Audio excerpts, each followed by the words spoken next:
उहाँ चाहिँ एउटा फिक्सनल राइटर मात्र होइन, उहाँ एक्टिभिस्ट पनि हुनुहुँदो रहेछ भन्ने भयो र उहाँको इन्टरभ्युजहरू पनि म एकदमै पढ्थेँ and that's when I knew I was floored in thinking her of as a writer activist, which she says that it's such a, I mean, writers are doing activism of some sort. I mean, what is this expectation that, you know, there's this demarcation between writers and activists? भन्ने उहाँको आफ्नै बोलीपछि पनि it made me think about the whole role of writing. So त्यसपछिको छोटो यो journey चाहिँ मेरो नेपालमा होइन, अब हामी जनयुद्धको बिचमा त्यति धेरै त अब त्यसपछि भेटघाट भएन, but I would deliver these letters at her home. चुपचाप एक्लै जान्थेँ, यसो चिठी दिन्थेँ. एकचोटि भेट भयो, एकचोटि चाहिँ disappointingly I just had to leave it at her door and leave. And there was this aura के for me she was like this big person होइन that I would look up to. And but it turns out that she was such a humble, a very lovely human being. And one of those moments where I unexpectedly bumped into her was actually when Usha Titikshu was in Delhi. म MPhil गर्न गएको थिएँ and she invited me for a program जुन सफाई कर्मचारीहरूको एउटा आन्दोलनको केही मिटिङ थियो त्यहाँ. अनि ल जाउँ भनेर हामी गयौँ र out of nowhere Arundhati is there होइन. It's a very small like sort of an insignificant okay, for the national media. Nobody is talking about it. It's no in the news. Nobody is talking about safai karmachariharko pida ra dukha and all, होइन. And she is there, होइन. And she's not like taking up the stage. She's just there in the audience and just showing her solidarity. And then I was full of admiration for her. And I knew I had some friends, very radical left friends, who thought Arundhati is also an elitist. उसको वर्ग पनि त एउटा pooling वर्गको हो. She enjoys that fame and status and all of that. And अरूलाई overshadow गर्छ भन्ने जुन थियो मेरो लागि, maybe because I'd seen that other side of her personally also. And then through these events where she seemed to be rather conscious of not overshadowing others and just being an ally to these activists, that I was truly impressed and proud of her. अनि नेपालमा चाहिँ केही समय अगाडि यो के programme थियो अस्ति भर्खर भएको क्रियाको पहिलो एउटा इभेन्ट हुने क्रममा रहेछ सायद. त्यो बेला मलाई क्रियाको थाहा थिएन. त्यो बेला पनि उहाँ आउनु भएको रहेछ र केही सानो एउटा ग्रुप महिलाहरूको एउटा ग्रुपले चाहिँ एकचोटि भेटौँ उहाँले पनि यसो रुचि देखाउनु भएको छ. हुन त she doesn't want to be out there in media or make it known publicly, तर एउटा क्वाइट प्राइभेट सेसनमा बसौँ भनेपछि हामी काठमाडौँमा केही उपलब्ध, फेरि हामी पनि प्रिभिलेज नै हौँ एउटा निश्चित होइन नेटवर्ककै साथी यस्तै त हुन्छ. सोसल नेटवर्क, सोसल क्यापिटल भने यसरी नै फङ्सन गर्छ होइन.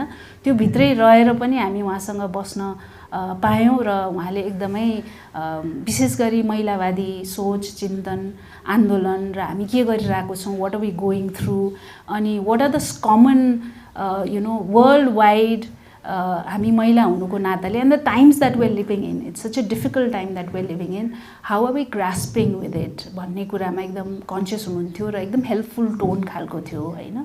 अनि लेटेस्ट उहाँसँगको भेटघाट चाहिँ अस्ति भर्खर फेरि क्रियाको कार्यक्रममा भयो, जहाँ उहाँले यही किताब Mother Mary Comes to Me को बारेमा छलफल एउटा डिस्कसन थियो. केही उहाँले पढेर पनि सुनाउनु भयो, अरू किताब बाहेकका कुराहरू पनि थोरै सुनाउनु भयो. अनि त्यसको एक दिन अगाडि फेरि एकचोटि भेट्ने मौका चाहिँ प्राप्त भयो. त्यो मौका चाहिँ एक त किताब साइनिङको सेसन मिलाउनु भएको थियो अमिश मुल्मीले. सो म मेरो छोरालाई लिएर गएँ because to show my little boy that one of my favourite authors was in the town, was in the city, and to get it sign by her. त्यो हिसाबले गएँ. र अर्को चाहिँ भर्खर जेन्जी मुभमेन्टको 1 महिना लगभग भएको थियो होला, र त्यो जेन्जी मुभमेन्टको दौरान केही असाध्यै प्रमिसिङ महिलाहरू र क्वियर एक्टिभिस्टहरू चाहिँ हुनुहुन्थ्यो, जो अलिकति भनौँ न अलि अन्तर्क्रिया म बढी गरिरहेको थिएँ उहाँहरूसँग. जेन्जी मुभमेन्ट के हो, यसलाई कसरी आर्टिकुलेट गर्ने, म्यान्डेटमा जे काम गरिराख्नु भएको थियो त्यसमा शब्द वाक्यहरूमा जुन मेहनत गरिराख्नु भएको थियो र यति राम्रो उहाँहरूको सोच चिन्तन थियो.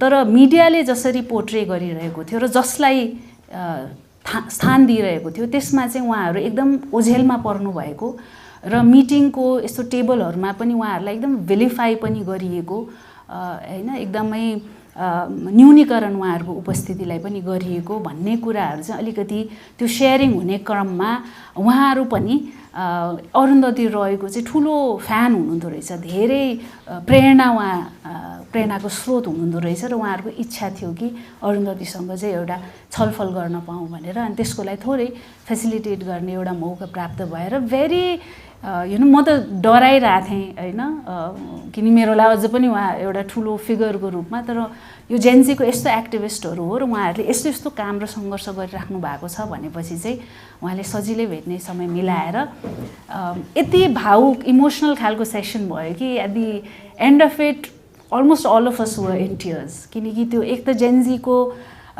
पछाडिको जुन माहौलमा जे थियो नि हाम्रो मनोदशा त्यो एकदमै वर्णन गर्न सकिरहेको थिएन होइन, एकदम हिट अफ द हामी एभ्री डे एभ्री मिनट साथीहरू यति व्यस्त हुनुहुन्थ्यो कि त्यो सेल्फ रिफ्लेक्ट गर्ने, आफैले आफ्नो पनि ख्याल राख्ने र कसलाई सुनाउने भित्री कुरा होइन भन्ने पनि नभइरहेको मोमेन्टमा it was almost like they were meeting their Mother Mary के होइन, and they were asking all this questions about अब अलमोस्ट लाइक अ पोलिटिसियन उहाँलाई पुरै बम्बार्डिङ हर विथ क्वेसन्स कि हामी यस्तो ठाउँमा आयौँ, अब अगाडि कसरी बढ्ने यताउता थियो। And she very humbly said that कि I know all of you are expecting so much from me, but मेरो आफ्नो limitations छ, म basically एउटा writer हुँ हैन, but a writer who empathizes and who becomes a voice for the others also, तर मेरो आफ्नो voice को पनि मेरो limitation छ, त्यसकारण I can only show you what I see and what I think, के गर्ने भन्ने कुरा त you have to decide, because नेपालको के छ मलाई थाहा छैन धेरै के भइरहेको छ, बट इन्स्टिङ्क्टली के भन्छ भने you are in the right direction, तर अगाडिको बाटो कोर्ने यसलाई डिफाइन गर्ने चाहिँ तपाईहरुकै हातमा छ भनेर उहाँले एकदम इन्करेजिङ कुराहरू एम्पथेटिक अनि त्यस्तो कुराहरू गरेपछि and then we attended the session on Mother Mary Comes to Me. So यो ब्याकड्रपमा चाहिँ म यो किताबको छलफल गर्न गइरहेको छु र मेरो लागि अत्यन्त यो गौरवको कुरा हो कि आई फाइन्ड हर, मैले यो किताबमा चाहिँ असाध्यै धेरै भनौँ न आफ्नो एकदम दिमाग मन सबै चिज सक्रिय भएको चाहिँ किन पाएँ भने म आफै एउटा मदर हैन, मदरहुड एक्सपिरियन्स गरिरहेको मान्छे र हामी कस्तो एउटा स्यान्डविच जेनेरेसन भन्छ नि, हामीभन्दा माथि पनि आमा बुवाहरू हुनुहुन्छ अनि तल बच्चाहरू आइसकेका छन्। So having to deal with your mother, especially an aging mother, and also being a mother to a growing up kid, अनि त्यो अवस्थामा अरुन्धती रोय जस्तो एउटा पावरफुल पर्सन को उहाँको मदरसँगको रिलेसनशिपको बारेमा पढ्ने यो किताबले चाहिँ मलाई पनि धेरै नै भावुक बनायो, धेरै कुराहरू सोच्न, मेरो आफ्नै लाइफकै बारेमा, मेरो आफ्नै आमासँगको सम्बन्ध, मेरो आफ्नो मदरहुडको म बच्चालाई कसरी हुर्काइरहेको छु, पेरेन्टिङ भनेको के हो, आमा हुनु भनेको के हो भन्ने कुरा पनि मलाई यसले कतिपय क्वेसन गर्न लगायो हैन, अनि रिथिङ्क गर्न लगायो। आज बिहान मात्रै पनि बाबु र मेरो थोरै झगडा भइरहेको थियो, ऊ रिसायो मसँग हैन, अनि अचानक रिसायो जबकि मैले एकदमै मन लगाएर टाइम निकालेर उसको लागि ब्रेकफास्ट बनाएको थिएँ, अनि he threw a piece of the bread and then I also snapped and then he started crying, and then I realized he was crying because there was another person in the room and he was very uncomfortable, and then I realized yeah kitabma pani there was something of that kind where especially growing up Arundhati Roy ra uhako bhai LKC ko लागि it was a very blurred boundary between because they were sharing that space, त्यो school उहाँहरूको लागि घर पनि हो र school पनि हो, र Mary is a mother but also a teacher and but mostly a teacher, and the mother makes it very apparent कि she wants to stick to being the teacher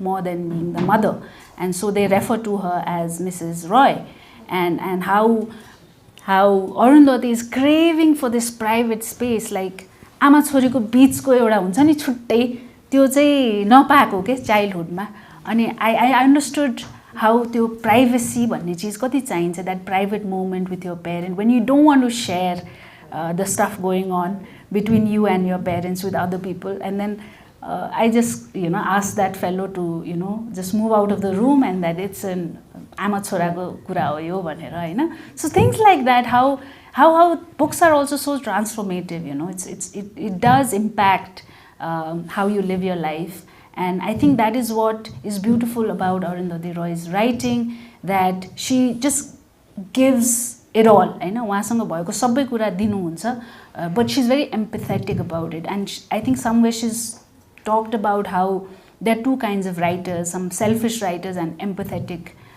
generous writers. Selfish writers who, just उहाँहरूले दिनुहुन्छ पस्किनुहुन्छ they are restrictive also and then there's a certain shape in which you are supposed to follow the work of the writer and there are generous writers who just leave it to the readers to develop it further to how you understand it and carry it ahead and I think because she's such a generous person, her writing is also very generous and आमाको बारेमा लेख्न मेरो लागि त मैले सोच्दाखेरि पनि it's a very difficult task to even think about how do you put your life experience with your mother in book and I think one of the reasons that she was able to do it was because was after she died. I don't think she would have been able or any daughter would have been able to write about their mothers when they're still alive. It's a very, very painful, loving experience. So, त्यो एकदम courageous task उहाँले लिनु भएकोमा पनि मलाई त्यो अनुभव भयो कि मैले त पक्कै पनि गर्न सक्दिनँ होला जस्तो लाग्यो. The other thing was हामीले सोचिरहेको मैले देखिरहेको Arundhati Roy fancy person dressed up in a fairly fancy way, good English, a good cloud, social capital राम्रो छ Delhi को urban अब त्यो चाणक्यपुरी को diplomatic enclave भने एकदम posh area where I met her and all of that was there but यो किताबले त उहाँको childhood कति पेनफुल थियो कति हैन त्यो स्ट्रगल बाट आउनु भएको थियो भन्ने देखाउँछ and it's not only about her mother and the mother-daughter relationship, but the writer that she becomes. Eventually, उहाँको हरेक च्याप्टरमा eventually it comes down every life experience मा चाहिँ उहाँको आमासँगको सम्बन्धको कस्तो खालको भूमिका रह्यो उहाँको रोमान्सको बारेमा सोच सेक्सको बारेमा सोच घरको बारेमा एजुकेसनको बारेमा बुवाहरूको बारेमा the men in her lives the profession that she chooses and the writer ultimately the writer that she becomes and what she writes about are all shaped by all these life experiences अनि त्यहाँ प्रत्यक्ष परोक्ष रूपमा उहाँको आमा कसरी weave in हुनुहुन्छ भन्ने कुरा चाहिँ उहाँले देखाउनुहुन्छ हैन र पछिको च्याप्टरहरुमा चाहिँ उहाँले यो राइजिङ हिन्दुत्वको पोलिटिक्स हैन त्यही उहाँको लेखनको दौरानमा कसरी आइरहेको छ इन्डियामा पछि कसरी फैलिँदै जान्छ यो dam the whole discourse on development who is it for हैन भन्ने कुरा पनि उहाँको चाहिँ अलिकति त्यो केरलाको हुर्काई केरलाको आफ्नै जुन सोसियो इकोनोमिक र पोलिटिक्स छ त्यहाँको जुन वर्गीय जातीय र महिलाहरूलाई हेर्ने दृष्टिकोणको जुन धरातल छ त्यसले पनि शेप गरेको देखिन्छ भने फेरि उहाँको आफ्नै इन्डिपेन्डेन्ट थिंकिङ पनि छ उहाँ स्कुल अफ प्लानिङ एन्ड आर्किटेक्चरमा गएर जुन एउटा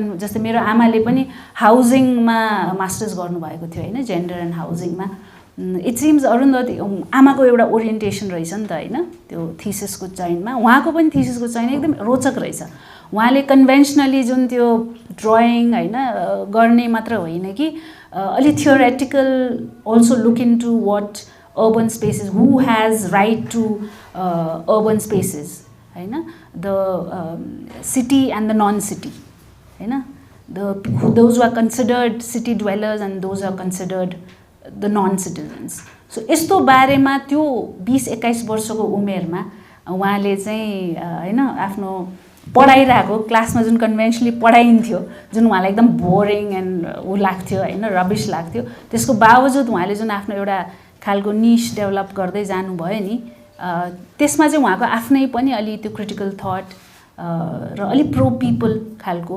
चाहिँ रहेछ भन्ने लाग्यो अनि I think that is also to do with how she loves being unconventional she does not want to go with the flow she is always against the grain होइन अनि त्यो चाहिँ उहाँको पछिसम्मको and she makes enemies along the way she has beautiful people around her she values friendship a lot this is something that I think that's how she survived you know उहाँ आफ्नो आमाको त्यो बन्धनबाट मुक्त नहुनु भएको भए she would not have been the writer she is now she would not have been the person she is now so the courage that she had to just you know and it wasn't easy त्यो easy छँदै छैन that decision it makes it feel as if दुई चार पानामा आएको हुँदाखेरि सजिलै भएको जस्तो लाग्छ but as a daughter I know it's extremely difficult to snap that attachment and physically move away but emotionally of course there is that longing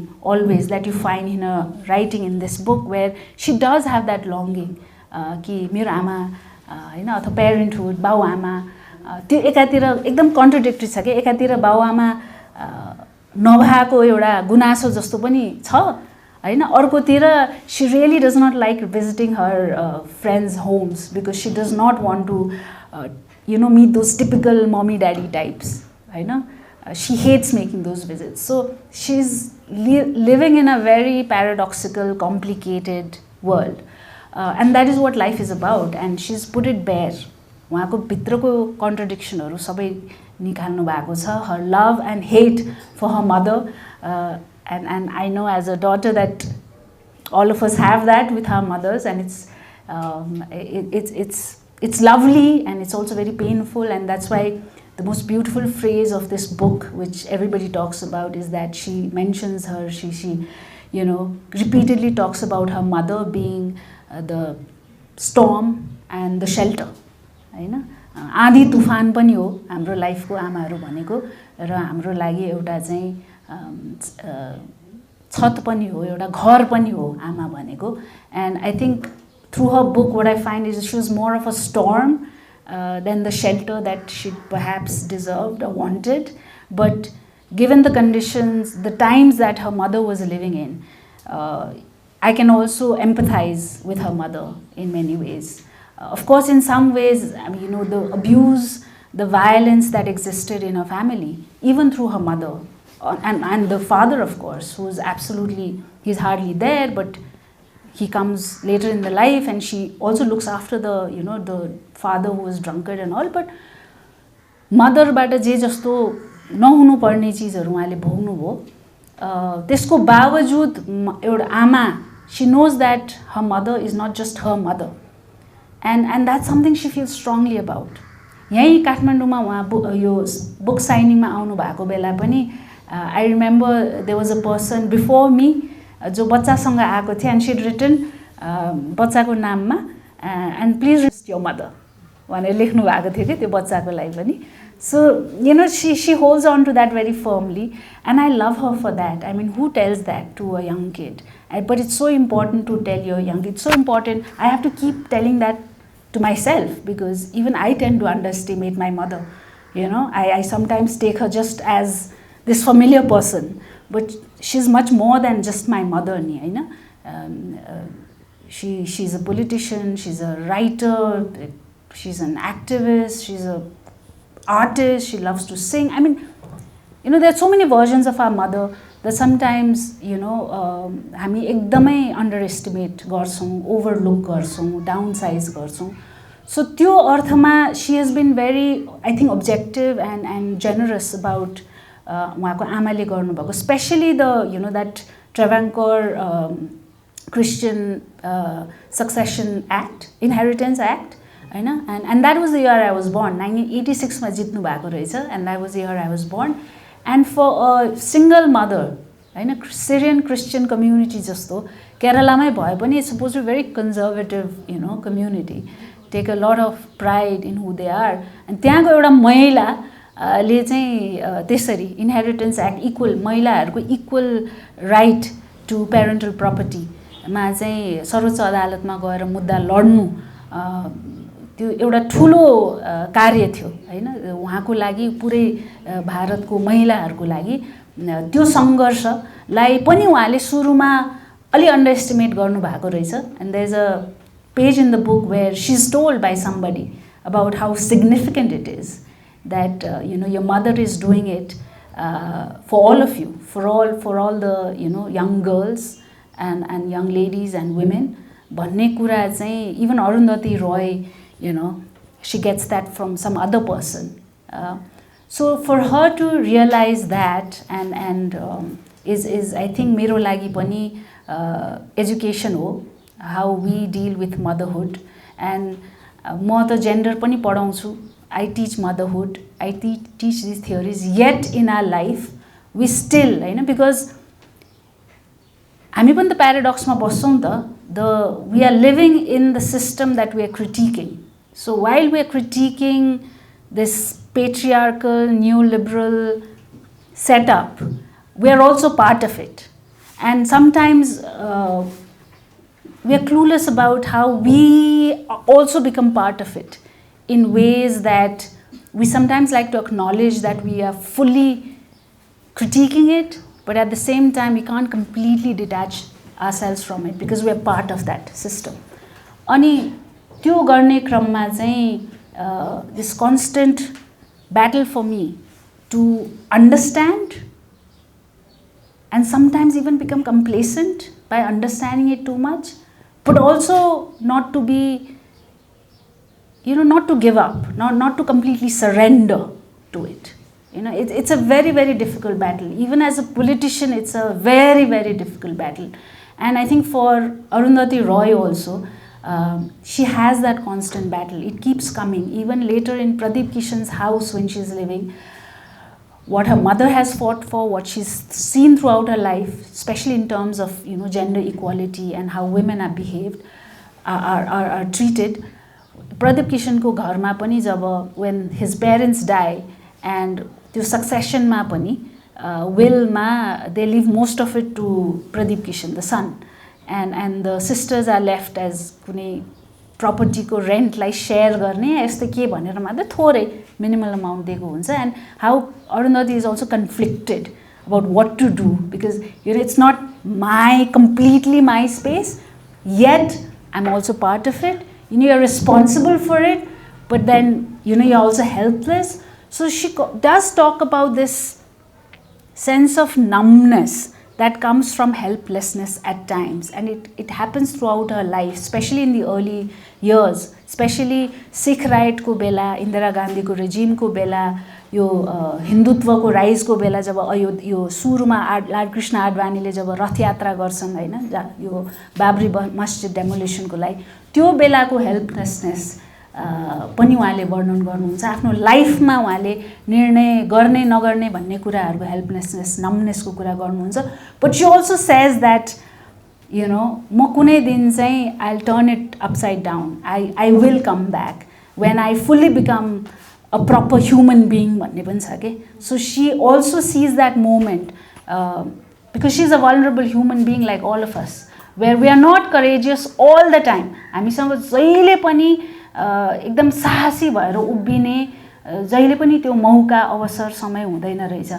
र अहिले हामीले अरुन्धती रोयलाई जुन एकदम साहसी बोल्ड हैन उहाँले जसरी प्यासनेटली अहिलेको हिन्दुत्व रेजिमको विरोध गर्नुहुन्छ, क्रिटिक गर्नुहुन्छ, उहाँ सधैँभरि पनि त्यो अवस्थामा हुनुहुन्न रहेछ.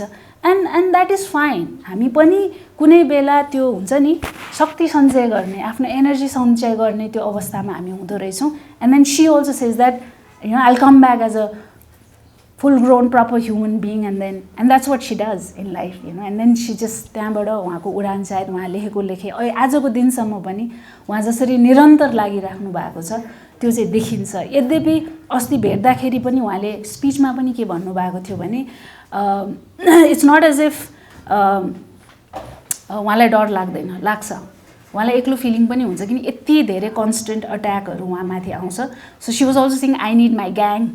And one of the reasons why she attends these grand events, despite, I mean, she doesn't really like them. She doesn't like being really on stage, really. But she also makes that effort because मलाई पनि त मान्छे चाहियो भन्ने खालको त्यो feeling चाहिँ हुँदो रहेछ. And so we realize that she's a human being after all, and a powerful human being हुनको लागि पनि त्यो सबै vulnerabilitiesहरु, सबै struggleहरुको चरण पार गरेर त्यहाँ पुग्ने नै लाइफ रहेछ भन्ने कुरा लाग्छ. र म एक दुईवटा टाइम एमी some just one or two parts that was beautiful for me to read. I want to share with you if you permit, and then I can take up whatever, we can have a discussion about what you liked about the book. Was there any part that I missed? I'd written a couple of things, but त्यो सायद हाम्रो कन्भर्सेसनमा आउन पनि सक्छ.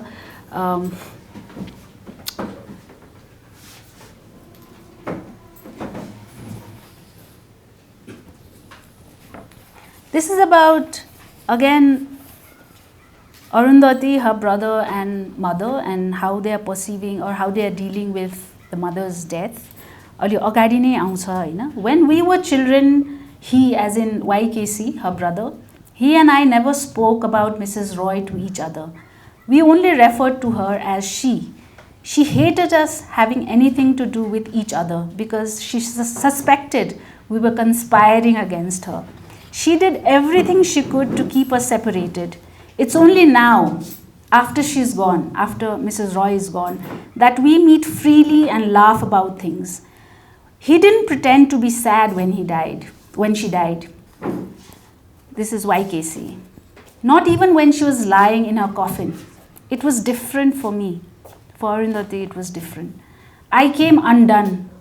If I could understand myself better, I'd probably understand a lot more about the world and certainly about my country, in which so many people seem to revere their persecutors and appear grateful to be subjugated and told what to do, what to wear, what to eat, and how to think.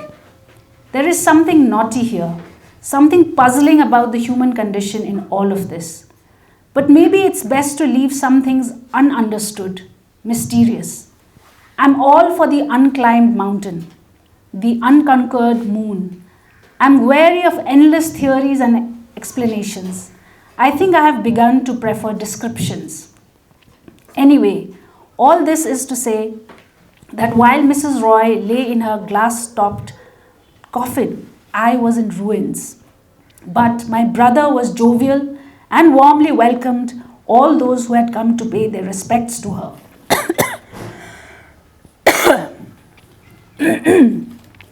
People looked at him oddly. He didn't care. I like that about him. Sorry, my voice is giving away.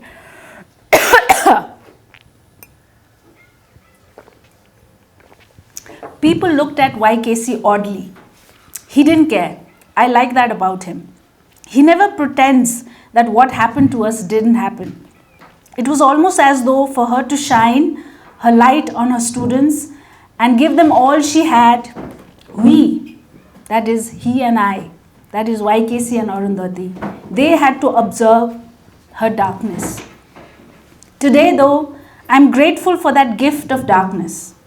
I learned to keep it close, to map it, to sift it through its shades, to stare at it until it gave up its secrets. It turned out to be a routine, to freedom too.